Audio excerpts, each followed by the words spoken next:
hear me? I'm Chuck Parello. I'm the screenwriter of Sunset Strip. Chad Ferrin and Susan Priver, come on up.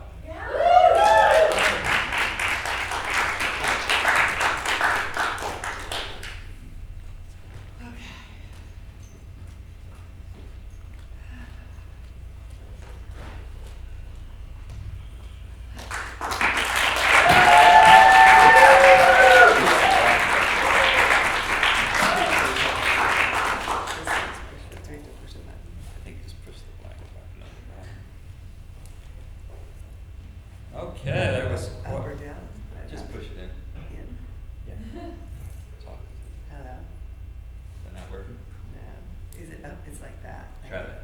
Hello? Yeah, there we go. It's up. All right, that was quite a movie. Okay, first question. What made Sunset Strip Killers the right story for the two of you to take on? And what was the what interested you the most about Carol Bundy and Doug Bundy? I'll let you You want me to go first? go first. What interested, okay. I had actually given Chad another script that somebody wrote through somebody, and he handed me this one, because Chad didn't want to do it, and I went, oh, I see. Oh, this is something to do here. So what interested me is the sort of area of vulnerability, which I guess I've probably been working on for many years as an actress, and to be able to use that in a film and be able to make that transition to someone incredibly evil, and I don't like to use the word evil, something like that, someone incredibly insane who was able to be manipulated by someone, and that interested me because I've sort of been in that situation, not exactly the same situation, but enough of the kind of situations where I would believe someone was actually a normal person, and they weren't. I see. Chad?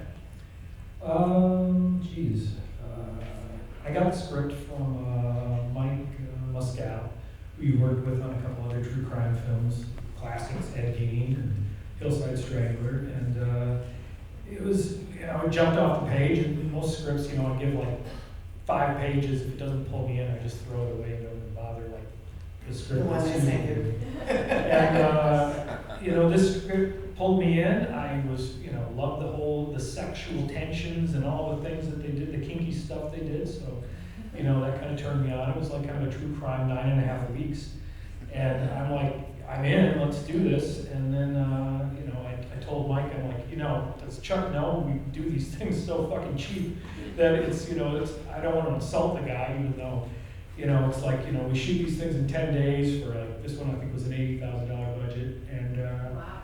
you do 10 pages a day, and you do it as fast as you can, as many setups and as many scenes as you can in that one location. Because on those budgets, you can't move around, and you got to get it done. So I felt within the script that it's like, okay, a lot of these things will work with minimal my touching of it, to say, okay, well, instead of a soap factory, we've got this other location that's got this sound studio, so now he's a sound engineer. So you work those things into it. And so my, writing on it was very minimal, luckily, in it, because Chuck's script was so good, I didn't want to deviate too far from it, but just kind of making it fit the locations we had and the certain things we had, and it was a blast to shoot, and it plays fast and furious on the screen, and it was a good time. Yeah, certainly is compelling. Susan, Carol Bundy's a disturbing figure, but her performance still needs emotional logic. How did you build her from the inside out without excusing what she did or making her a caricature?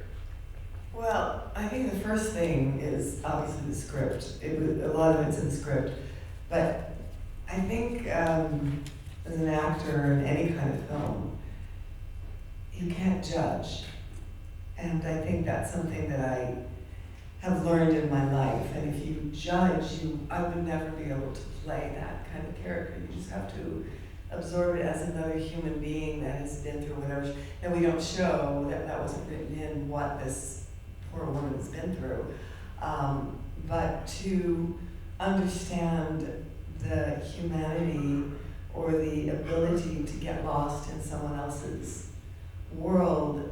She has to have, obviously, her own trauma, but to not judge her and allow whatever my ability to reach inside to find that, it's just kind of there, just kind of like lives in there. And so when I get a part like this, it's so wonderful to be able to use that particular, it's like, I think of it as music, and I get to play that song with my particular instrument, how I think of it.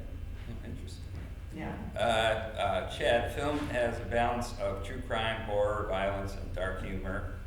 How did you decide where the line was, especially when you're doing things that were graphic or disturbing? I just do it as, I grew up on a farm, and, I've killed things and seen things die, and it's part of life. And, Carol Bundy, and they murdered people, and those people are dead, their families are mourn them, or life goes on.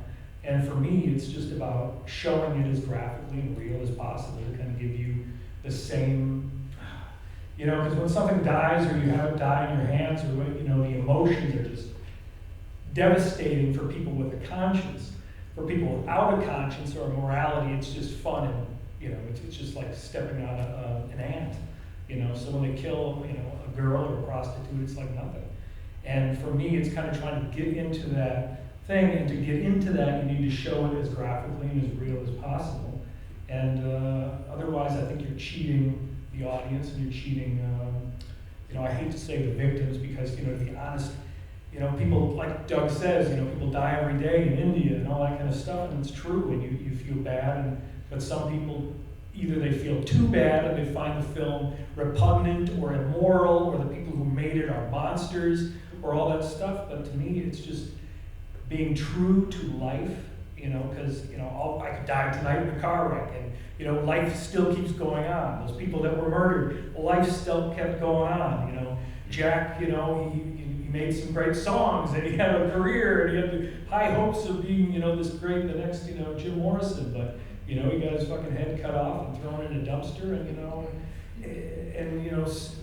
Carol Bundy goes and, dies in prison. So it's really, no one wins, and, it's life goes on, and I just try to be as true to that with these films as I can, have fun doing it, and which I do, because, for me, true crime is, I love true crime. It's interesting, it's factual, that there's these real life monsters, and it's also something that there's a market for it. Having made how many films before true crime that have either, got great reviews and then never made a dime, or, I have investors calling me up and wishing me death, and, some win, some lose, and true crime for the moment now is a good commodity. Epic Pictures has been a great distributor, and they've been doing a fantastic job with these. And I'm just so honored to be working with them and to be making film. It's a dream come true, no matter what the budget is. That's really, to me,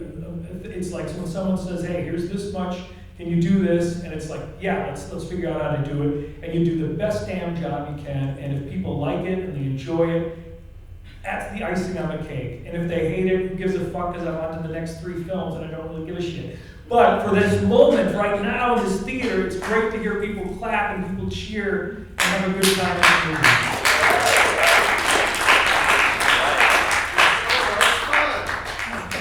Okay, you two have made 6 films together. 7. 7 films together. I think it's 7. 7? Okay. You made 7 films together. What has changed in the way you communicate on set, say, from your first film to Sunset Strip Killers? What has changed in the way you Yeah, communicate? your relationship, how has it evolved? God. When you're on set now? I'm really comfortable on set with Chad. He just doesn't tell me much. He didn't tell me much in the beginning either. I don't know what made you trust me. I don't even know what. I don't know, was it Robert Miano maybe?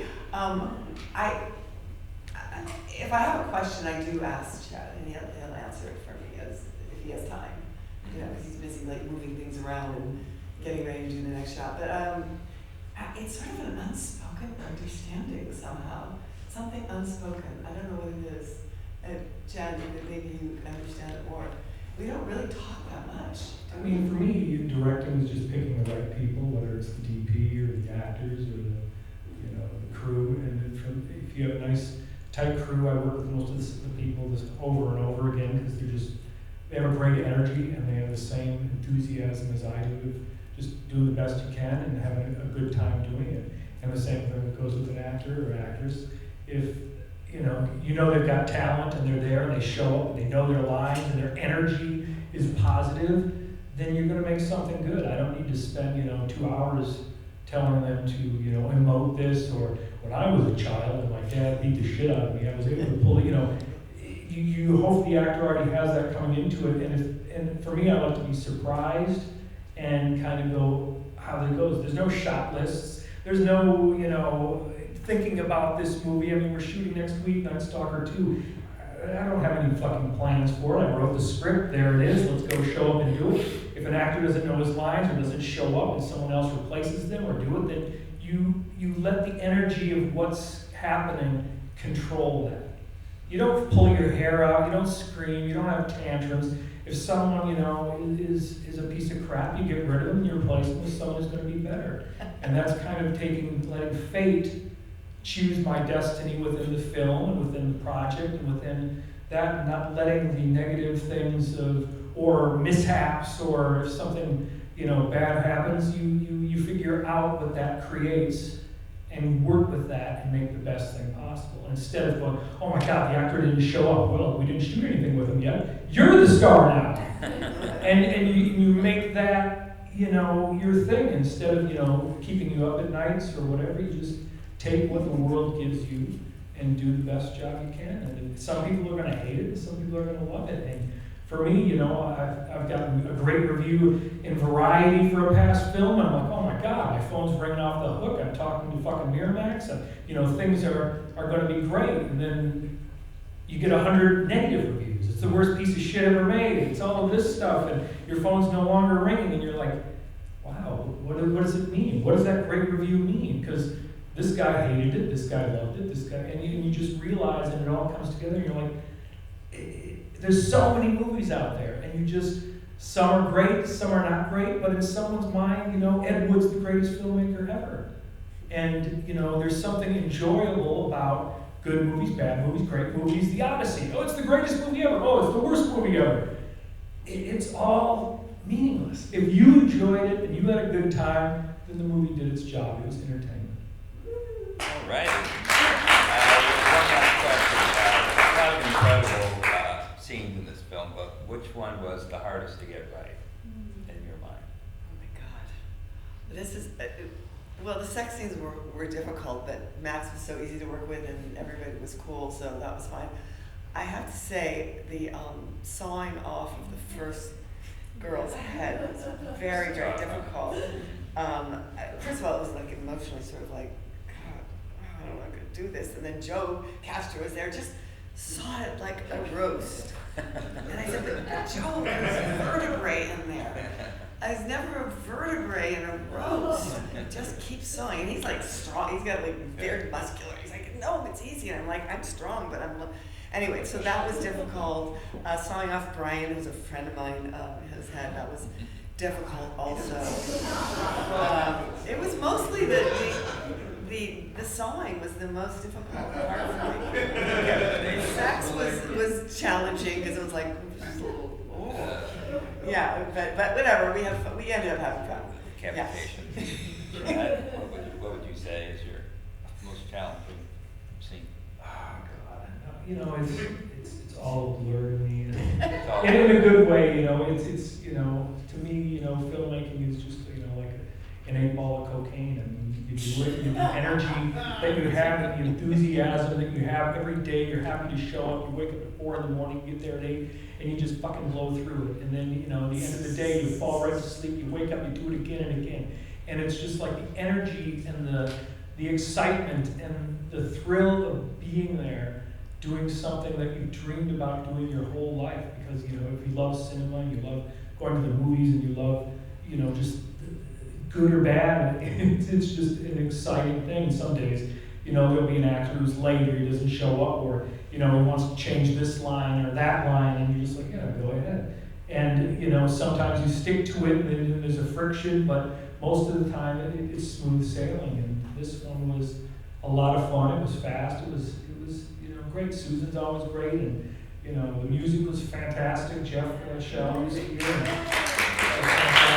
Jeff Williams, who worked on numerous films, and the cinematography was always top. You know, it's just an honor to show up and make it happen. And, you know, with this one, it's always a gamble because you make a movie with, you know, people's hard-earned money, and then you finish it and you submit to distributors and whatnot. But luckily, you know, Epic took a look at it during the rough cut and they liked it, and so that kind of took the stress off of, you know, selling a film and playing festivals and hoping it gets into that, and, you know, all that kind of bullshit that you wait for. Because, you know, it's like, it's not, for any filmmaker, it's not whether your film is good or bad for these things, or if it gets in, it's, you know, because it's always, you know, the timing of things, and especially with film festivals and bigger ones, if that clicked the right thing, or the right box, or if it didn't offend this guy who is watching it, or he, him, or whoever might be looking at certain things. It's like when you make something like Night Stalker, which is beyond, it's, you know, a 100-minute snuff film, and you send it out to like Fantastic Fest, which we're on pins and needles hoping it gets into, and then deep down, you know, no, it's not going to get into, it's not going to get into. Because someone saw, you know, the film festival director, he has, you know, pronouns next to his thing, and it's got racial slurs, and it's got, you know, violent rape, but those things happened, and for me, it's like, if you're going to do this kind of film, you better do it balls to the walls and make fucking Richard Ramirez murdered these 14 people, and he raped these women, and he sodomized this, and he shot at that, and he raped, and you're like, if we're going to do it, you got to do it 100% and be committed. And you hope that,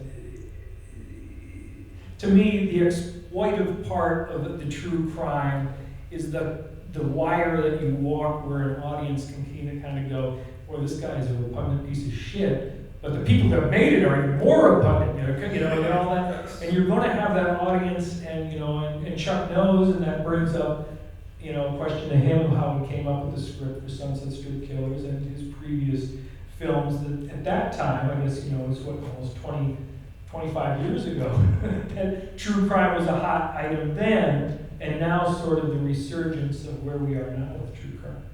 Yes, definitely. Yeah, I mean, Sunset Strip Killers came through, I made a film on the Hillside Strangler, and saw all these infamous LA crime stories came my way, and Sunset Strip Killers just had these great characters, and I said, this is the one. I just loved Jack, the Tom Jones impersonator. So just a classic cast of characters. With that, let's open it up. Does anyone have any questions? Mr. Jeff?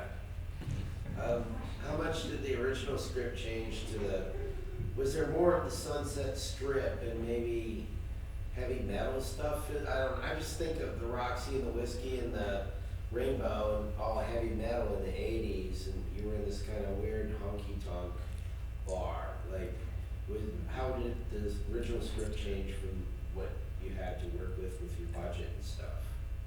I mean, they weren't really Troubadour and Roxy people. They were more, you know, they were more in the Little Nashville, and where was it? Little Nashville was in Hollywood. North Hollywood. It was like Middle America almost. Yeah, so they weren't people who were going to the Roxy and the Rainbow and things like that. But the script didn't change that much from what you see up on the screen. It was always concentrated. It was for a specific kind of budget or something.